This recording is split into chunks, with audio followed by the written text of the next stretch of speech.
Alright, Bbpn. As you may or may not remember, last week our Resident of the Void, Scar, offered a prize for the season champion, the wallpaper engine on Steam. Well, I want to add a little bit to the spot and throw Red Faction, Guerrilla, Remaster, Tor. Anyway, this game to the pot for a season 4 champion. Alright, enough of that. I know what you guys are here for, so let's go to Fennel and the extras team for the covering of the Corn division. Up to you, Finn. And 3, 2, 1. Welcome back to BBPN. This is the extras, and I am your host, Finhel Nisha. At my side is, of course, the lovely Mela, and we are going to be covering the Corn division for Season 4 of the BBBN. Now, as you may have recalled from our last episode, we mostly went over a general overview of the different teams making up the different parts of the division. For our part today, at least, it will be a bit shorter of an episode. Mostly because since we already done a run over, and the first 2 weeks is just about wrapped up, with only a couple games left in week 2. There's really not that much that is really blown out of proportion at the moment. We'll probably be saving a more thorough look at the team development for a later episode. So for this one, we'll be looking over perhaps just the current rankings going on right now within Corn, which can be rather interesting in its own right. So maybe we can go ahead and take a look at that. Yes, we. I definitely am a bit of a fan on that part too. Can't really wait to see what they're gonna do. Hopefully they'll be doing rather well, honestly. And of course, it's kind of fun just to see how our favorite teams are handling out anyway. Matter of fact, I think it's about time we just go ahead and do just that. Take a good old gander on over there and see what those current standings are. And as we do that... there we go. Oh, would you imagine that? At the very top of our list happens to be Proxy 85's Pro Elf team, RAS. Tied in first, technically, though breaking it barely just because of their TV value. Followed up by not one, but both the Dark Elf teams, by the Leaping Buggers 2.0 with Werecaster, and close behind with Pork Chop Express by Lando. Though Lando seems to be leading the pack a little bit just because of a win and a draw. Following up to that, we got Skavens. Things are looking up with J-Town Oki, the current champion of last season. Then we got a couple of other games left to have played and such. So we got Undead Boogie. Oh, both the Undead teams with Atomic Undead Boogie by Fort, and Don't You Guys Have Phones with Bazzers. Followed right behind that is the Amazon team, Makes Me Look Fat by Ankev. Kimry with the Old World Reborn with Rental. Then the other team that hasn't played their match just yet to find out where they're going is the Necromantic BBPN Puppies by Macdamus. Madcamptus. I guess Grimwald wasn't the only one having trouble pronouncing that name. Following that, we got the Orcs, Son of an Orc by Wolf Howl. Then the Ogres, Mighty Blow Maulers by the Commissar himself. The Goblins, the Dastardly Devils by the Doc. And then the Mini Dickus with Cosmodan, Dwarf team. A slow chugging team, but they'll catch up. And then at the very bottom of the thing is the Bretonians with Flesh Wound. Now, of course, keep in mind this is just the first 2 weeks of the season. Plenty of different things, pitfalls here and there, but all round it's anybody's kind of game for the most part. All right then.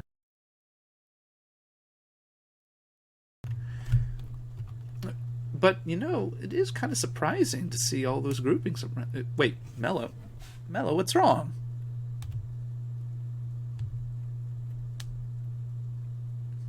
But, my dear, come now. Then you just see that it was like they are the top tier. I mean, yeah, they're not number one where they belong, but it's not that big of a deal at the moment. Like, even one of them is tied for first place. It's just a minor formality. We don't have to worry that much about it. I'm sure they'll be able to pull it out. After all, I mean, they're dark elves. That's what they do.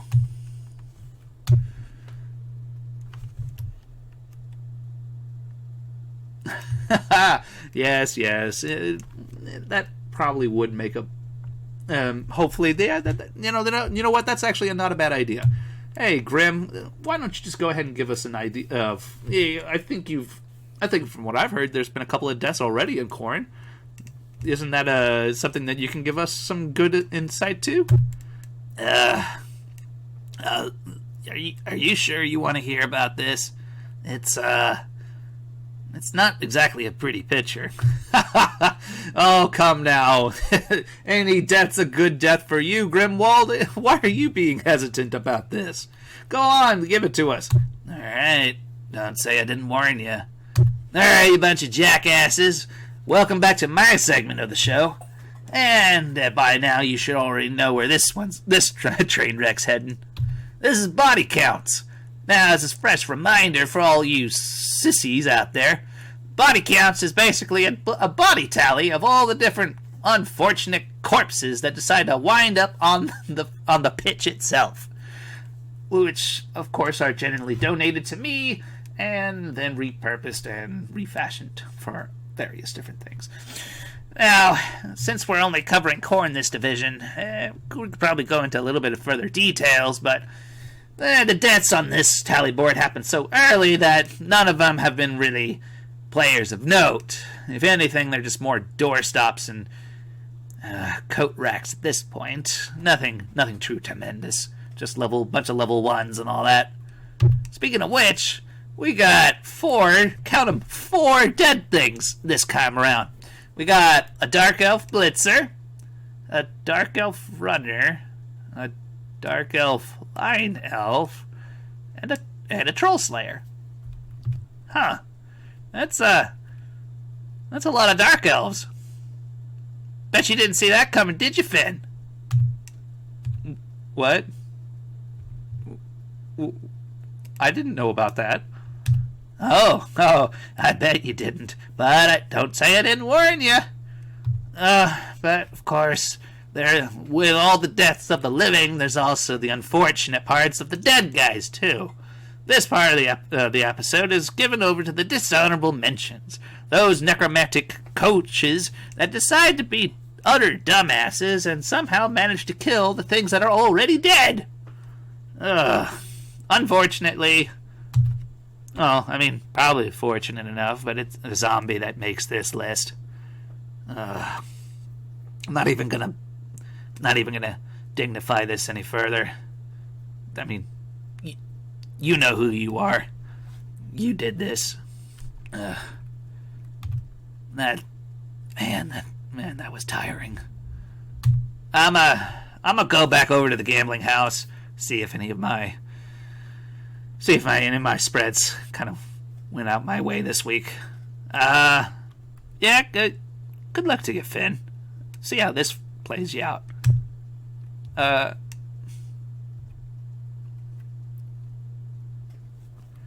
Hey, this is not my fault. In fact, it's not even... I haven't touched a Dark Elf team in a long time anyway. Besides, it's not my fault that they died. Blame the coaches for that one. You really think that I would go through all that trouble and do this exact same thing? Huh? Do you really think that I would just throw my Dark Elf players out to the wayside like that?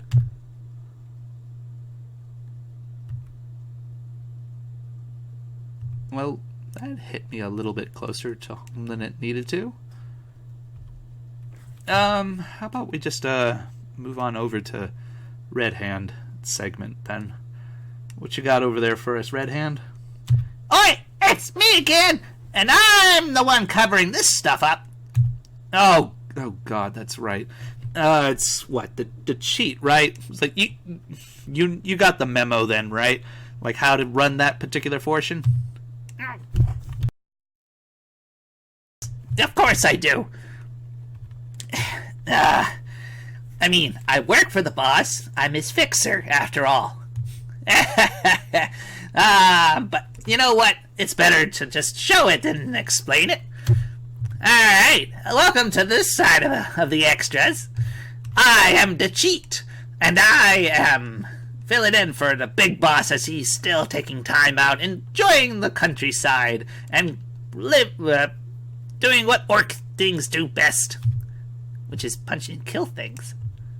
Fun fact about that. I like throwing gobos too, but that's why I'm the favorite one. I don't get to be thrown.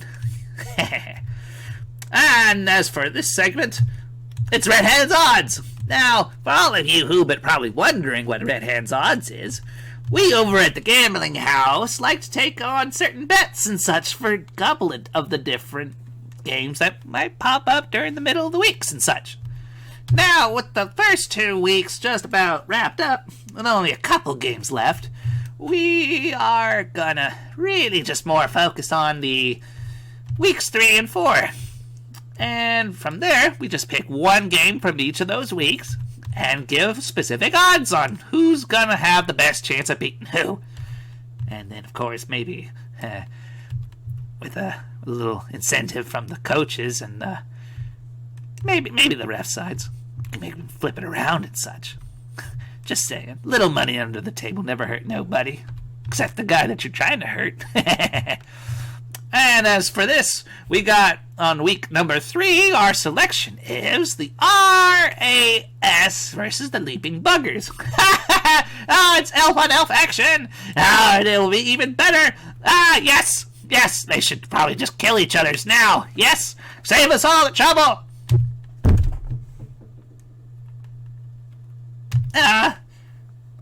Oh, right. Scary elf lady. Alright, well, whatever. These guys is just a pro elf team and a dark elf team. It's early enough around. Not much development, but this one's just a bunch of elf BS we can only be expecting. 50-50. Really, it's any elf's game at this point. No greenskins tearing any pointy ears up. Whatever. On to the more important, more interesting game, though, is on week 4. We've picked Old World Rulers versus the Mighty Blow Mullers. This is the Emery team, but the Sandy Deads. Yay! Those guys are slow and kind of chewy in some cases. You can get desperate out there, but jerky is always in supply with them. Now, of course, they're up against the Ogre team. Yay, Ogres! Yay! We are expecting a modest expectation of the Ogres taking this one. 30-70 in favor of the Ogres. Because we all want to see the bigger guys punch the little dead guys back into dust. Yeah.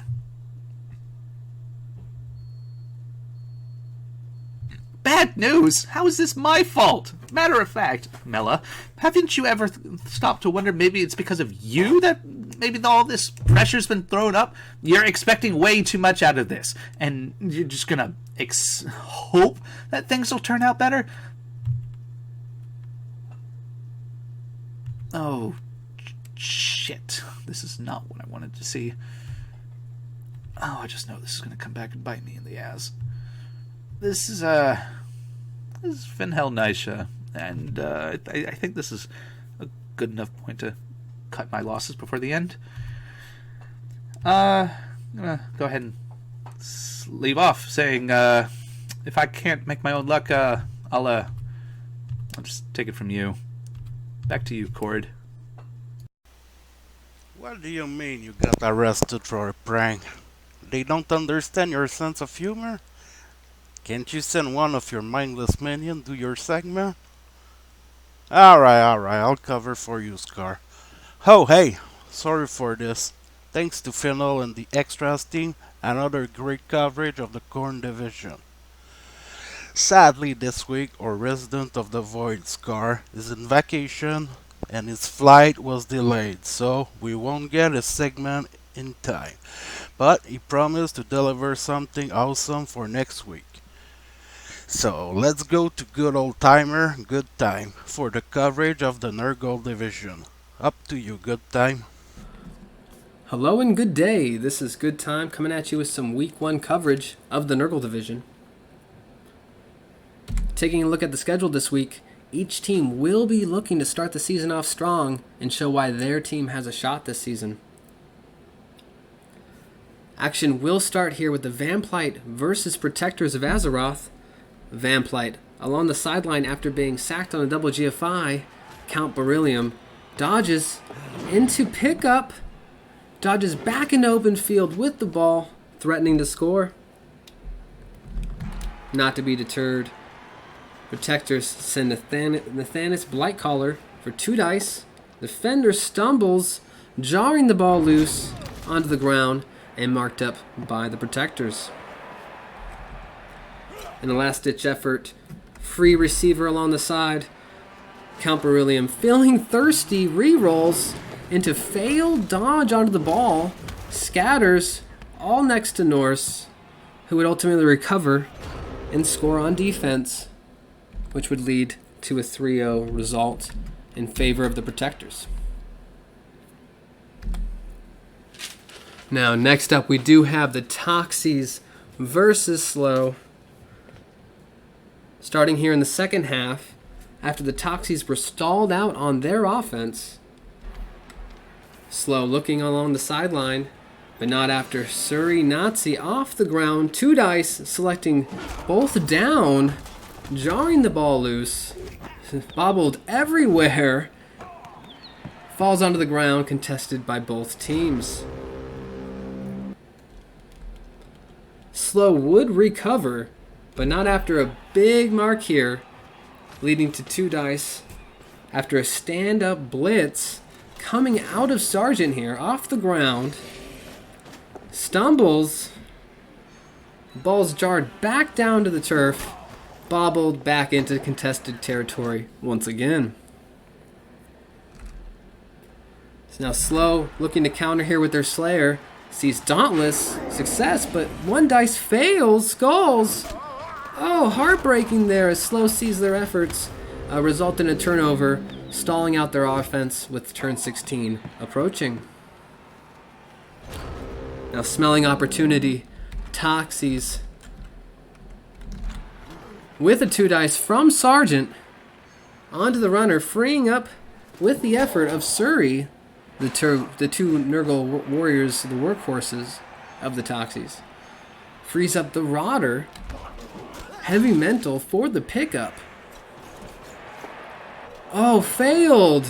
With no reroll, that result will stick and see both teams stall out on their drives in a 0-0 result.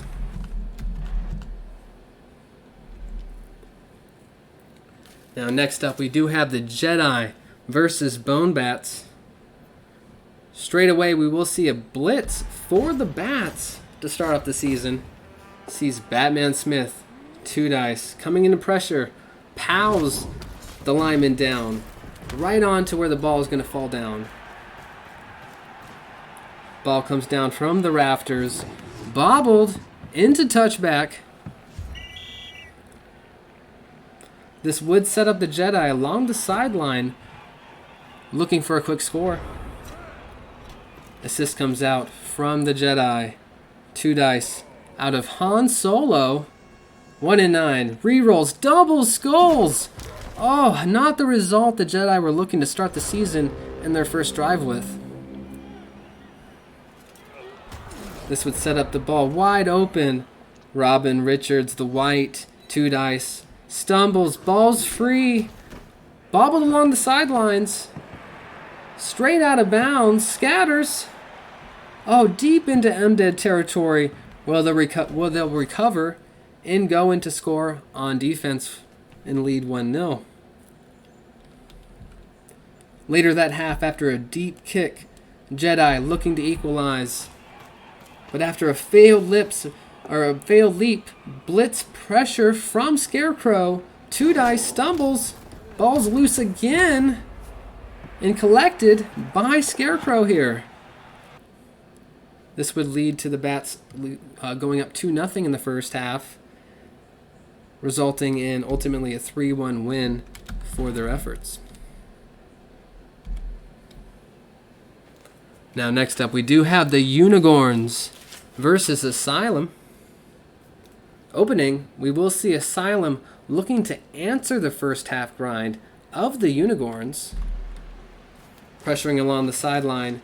Rainbow free, looking for 2 Dice. Pals bringing the ball down. Bounces. Oh, into a huge catch right in the Elf's hands. Elves will be looking to jar the ball loose and throw to the open receiver in the end zone. Go for it. Good. Second one fails with no reroll that will stick. Now, with the ball being completely exposed, the Orcs do drive the ball down and recover. This would lead to a last-ditch effort. Trans on the 1 Dice. Stumbles, that's good. KOs the ball carrier. Now looking for the ball bounce here. Oh, big heartbreak as it falls into the hands of the Orcs again. Not to give up just yet. We do see a big dodge, which sets up a big 2 Dice from Denver's here. Stumbles again. Ball's free. We do see it scatter on the ground with no tackle zones from the Orcs, but it's not enough as we see the Elves KO themselves, Pilgrim down, resulting in a turnover and a stall out on offense, which would allow the Orcs to ultimately take it 2-0.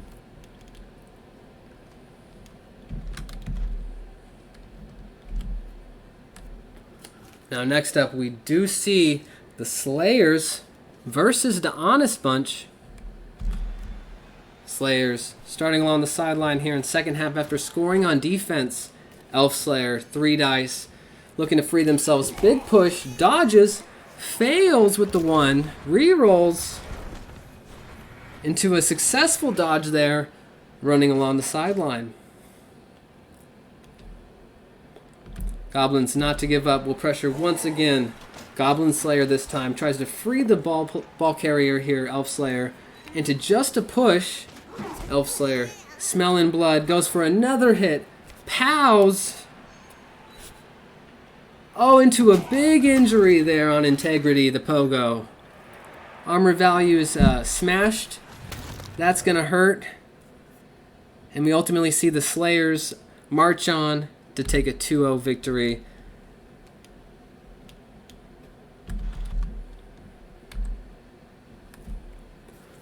Now, next up, Game 6.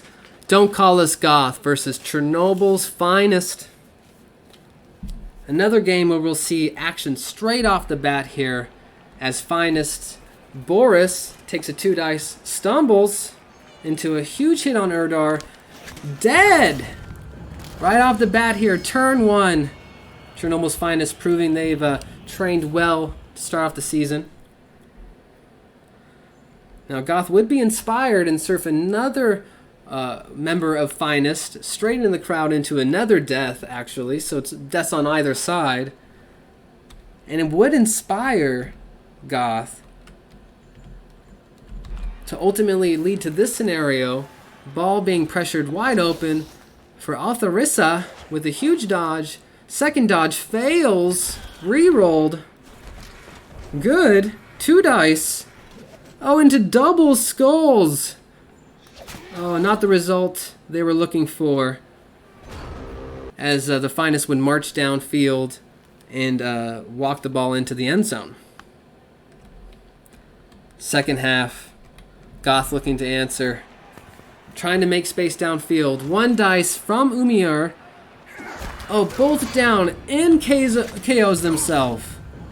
The Goblin proving too strong in the end. Seeing the opening, Finest send a rat downfield. Nicola, with an assist, comes 2 dice. Block advantage brings Altharissa down into injury. Scatter comes right back to Nicola, who secures the ball. This ultimately secures the game for the Finest as they do march down the field into victory 0-2.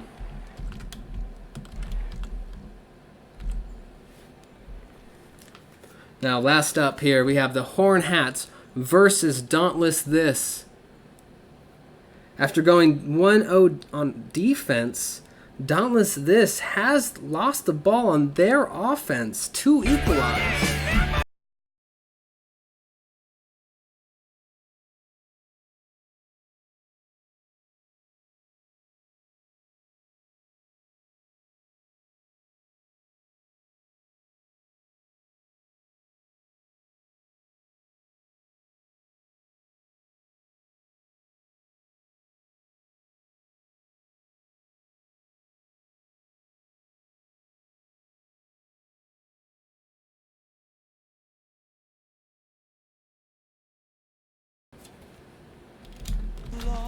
Lorimar, sensing the score, goes for 2 dice, pow onto Idol, scatters the ball.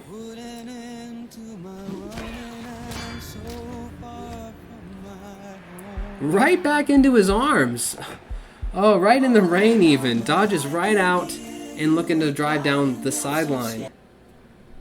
Now the position is still open here a bit, but we do see the drive ultimately stall out on both ends, and the result 1-0 for the opener in favor of the Horn Hats. Now taking a look at the final results this week, we do see each team's favor.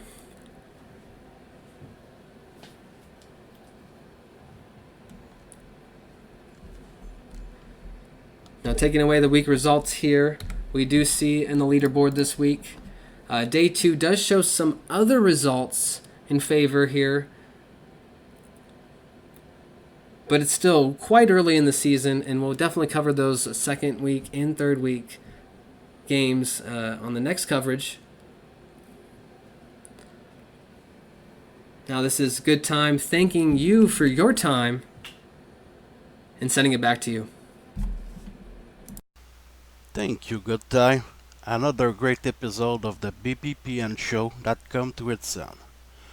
Thanks to all of you for watching. If you enjoyed this video, please give it a like. Until next time, remember, may the less worst of us wins.